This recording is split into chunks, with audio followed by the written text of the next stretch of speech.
അതെ, ഒന്ന് മീൻ വാങ്ങാൻ പോയാലോ? ദുബായിലെ ഏറ്റവും വലിയ ഫിഷ് മാർക്കറ്റായ വാട്ടർ ഫ്രണ്ട് മാർക്കറ്റിലേക്കാണ് ഇന്ന് ഈ പോക്ക്. എന്തിനാണെന്ന് വെച്ചാൽ നല്ല ഫ്രഷ് അടിപൊളി ഫിഷ് വാങ്ങാൻ. ഇതാണ് ഫിഷ് മാർക്കറ്റ്. ഏത് തരത്തിലും ഏത് കളറിലും ഏത് സൈസിലും ഏത് പ്രൈസിലും ഫിഷ് അവൈലബിൾ ആണ് എന്നുള്ള പ്രത്യേകതയാണ് നമ്മളുടെ ഈ മാർക്കറ്റിലുള്ളത്. ഏത് പ്രൈസിലും നമുക്ക് ബാർഗെയിൻ ചെയ്ത് ഫിഷ് വാങ്ങാം എന്നുള്ളതാണ് അടുത്ത പ്രത്യേകത. Load of varieties of fishes ആണ് ഇന്ന് ഈ മാർക്കറ്റിൽ ഞാൻ കണ്ടത്.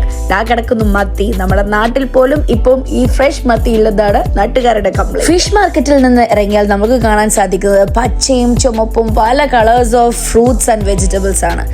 ഇത്രയും മനോഹരമായ ഫ്രൂട്ട്സ് ആൻഡ് വെജിറ്റബിൾസ് നമ്മുടെ ലോകത്തുണ്ടോ എന്ന് നമുക്ക് തന്നെ അത്ഭുതം തോന്നുന്ന ഒരു നിമിഷമാണ് നമ്മൾ ഫ്രൂട്ട്സ് ആൻഡ് വെജിറ്റബിൾ മാർക്കറ്റിലേക്ക് കയറി കഴിഞ്ഞാൽ കിട്ടുന്നത്.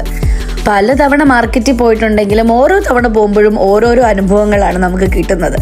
നടന്ന് ക്ഷീണിച്ച് വന്നപ്പോഴാണ് ഇരിക്കുന്നത് നമ്മളുടെ ഗെയിം ചേഞ്ചർ, നല്ല അടിപൊളി ടെൻഡർ കോക്കനട്ട്. ശരിക്കും ഇതൊക്കെ കാണുമ്പോൾ നമുക്ക് ഒരിക്കലും നമ്മളുടെ നാട് മിസ് ചെയ്യാറില്ല. നമ്മുടെ ദുബായിലാണെങ്കിൽ വേറൊരു രാജ്യത്താണെങ്കിൽ പോലും നമ്മളുടെ നാട്ടിൽ കിട്ടുന്ന എല്ലാ സാധനങ്ങളും നമുക്കിവിടെ അവൈലബിൾ ആണെന്നുള്ളതാണ്. നമുക്ക് സത്യം പറഞ്ഞാൽ UAE നമ്മളുടെ ഒരു മിനി കേരളമായിട്ടാണ് എനിക്ക് എപ്പോഴും തോന്നുന്നത്. എന്തെങ്കിലും കഴിക്കണമെന്ന് നമുക്ക് ആഗ്രഹം തോന്നിയാൽ നമ്മുടെ നാട്ടിൽ കിട്ടുന്ന എല്ലാ ഐറ്റംസും നമുക്ക് UAE അവൈലബിൾ ആണ്.